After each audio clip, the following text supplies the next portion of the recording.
Karma Under Fire by Love Hudson-Maggio. Prologue. Harlow. The pew was hard.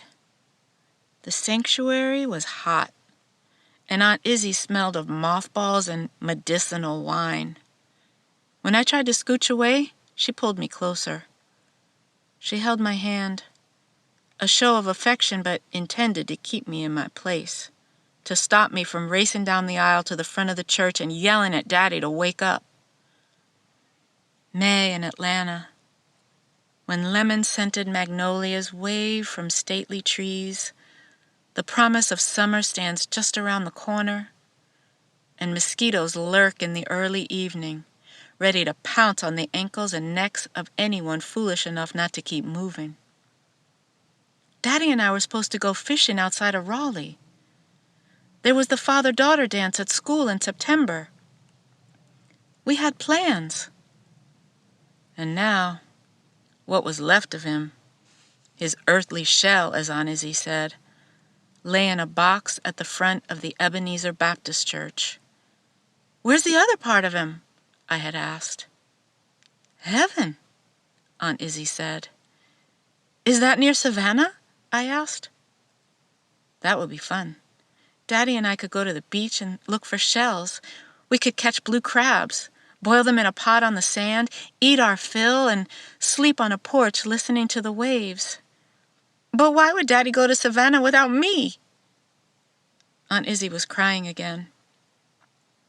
I took a deep breath as she enfolded me in her heavy arms. She needed a hug. One I would provide despite my irritation about what she made me wear. "Child, you can't be wearing no dungarees to the church. And wash with this." She shoved a bottle of cream-colored slimy stuff into my hand. Now I looked like a daffodil in a ridiculous yellow print dress, and I reeked of coconuts. A satin bow about the size of the Georgia State Capitol stabbed me in the back every time I tried to slump into the pew. The lace collar chafed my neck. My anger subsided a little when I looked at Aunt Izzy. Tears rolled in a steady stream from her big brown eyes. I hugged her again. This time I stayed in place. She radiated warmth and affection, something I would not find much, not with Daddy gone. 3 days after my mother left, Izzy had shown up at our back door, suitcase in one hand, a hat box in the other. "I got to look good for the Lord on Sunday," she said. Izzy never asked if she could say. She simply moved in and took over. She taught me how to ride a bike. She shooed away the monsters who lurked under my bed. She made biscuits that threatened to float off the plate and fried chicken in ways no Kentucky Fried Colonel ever dreamed. Daddy told me I was too young to remember the good times with him and Sophia, the artist formerly known as my mother. My memories were disconnected puzzle pieces, a picnic or two, an argument because Daddy came home late from work, a big Christmas tree, Sophia throwing back glass after glass of wine while Daddy tried to make her smile. On the rare occasions Sophia put me to bed, she would peck me on the head and say, "I promise it will be okay." Sophia was not good at keeping promises. I missed her hugs and her scent, how her hair brushed my face when she kissed my neck, and I hated myself for missing any of it because she had left me, gone somewhere to another life. I asked when she was coming back. Daddy and Izzy never gave much of an answer. One day I quit asking. I leaned into the aisle and looked to the front of the church. I could see the side of the wooden box. My father was in there, in eternal repose, whatever that meant. I started to cry. "It's okay, sweetie." Izzy's voice stroked my ears in a kind whisper. "You cry it on out, it's fine." "Why is the box closed?" I asked. Izzy patted my knee, not in an it's okay sort of way, more like a warning.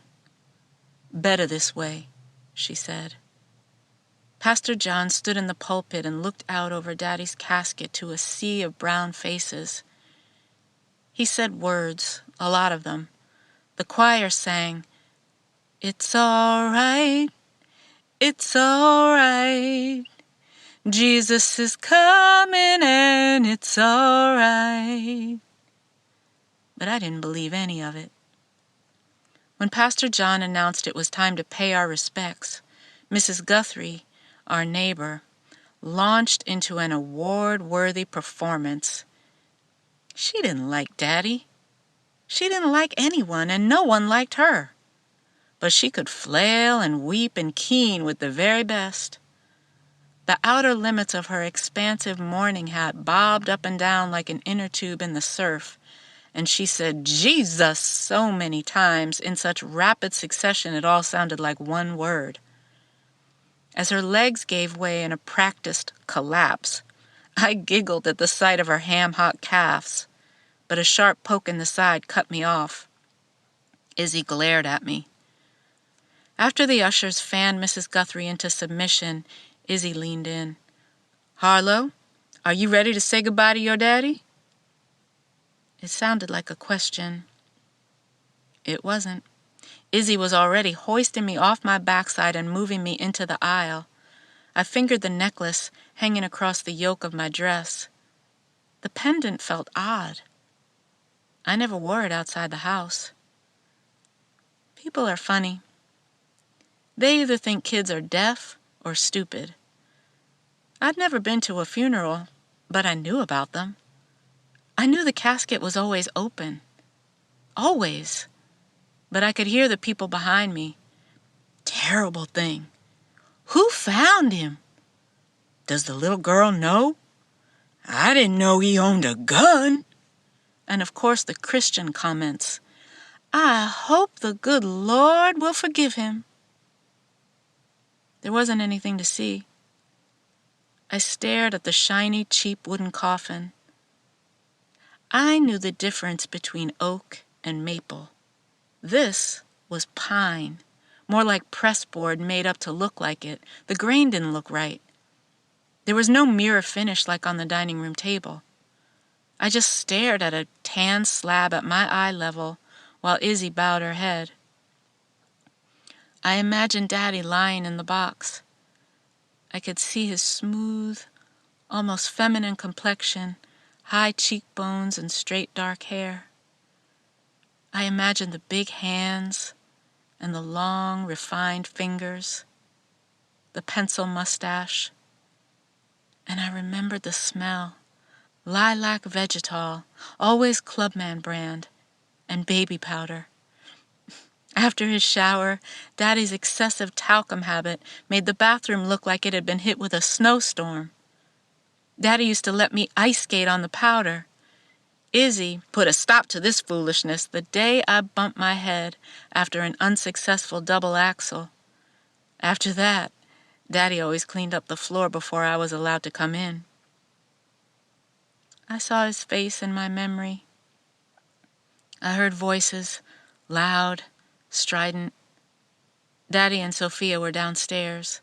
I leaned through the spindles of the upstairs landing and strained to catch Daddy, shouting words I knew but did not understand. Affair. Whore. Money. Then, the worst phrase of all, the one destined to shape my every move for the rest of my life. Get out.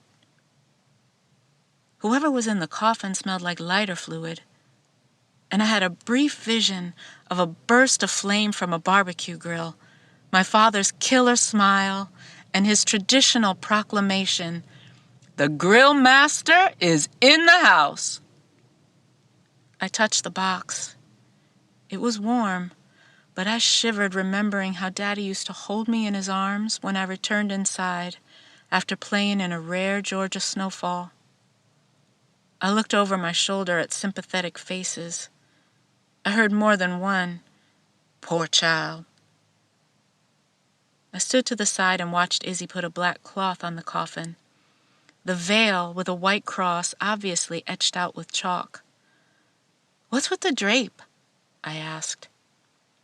"The wife or mother usually puts it on the casket to preserve the soul of the dead. Your father's parents are dead, so the task fell to me." "Why didn't Sophia help?"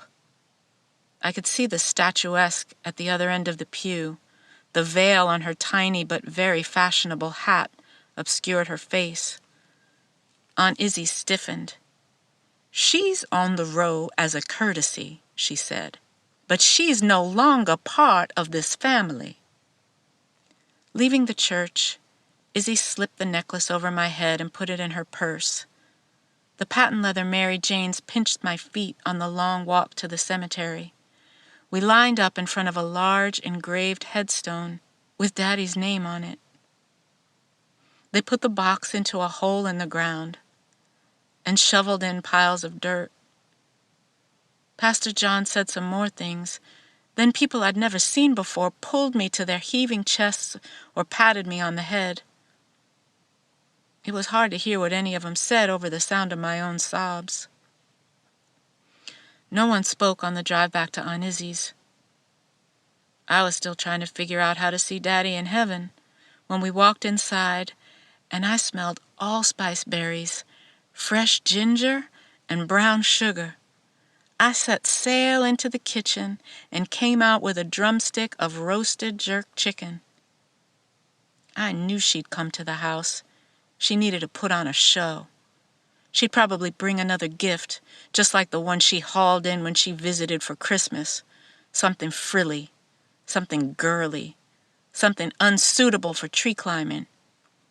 "Don't ignore your mother," Daddy always said. "She came a long way to see you, so be nice." Well, he could make me be polite, but no one could make me like her. He didn't even try to get Aunt Izzy to be nice. I heard her talking to him. I heard how she talked to Daddy.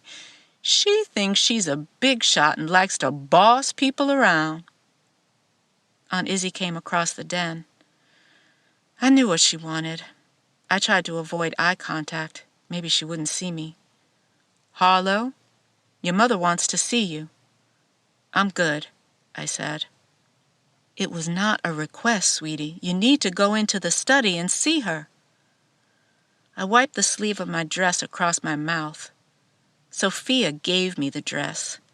I hoped the chicken would leave a stain. I stood and moved toward the study. Aunt Izzy's voice filtered over my shoulder. "Remember, child, call her mother. She says it hurts her when you use her first name." I knocked on the sliding door. "Come in, Harlow." I pushed back the heavy door, stepped in, and dragged the door back closed, a considerable wrestling match for a 9-year-old. The mulatto in the wingback chair sat ramrod straight. Mocha skin stretched flawlessly over high cheekbones. Her most startling feature, crystal blue eyes, scrutinized me like a stable owner assessing an expensive thoroughbred. "Take a seat, child," she said. I moved to the chair opposite hers, took a seat, raised my head, and said, "Hello, Sophia."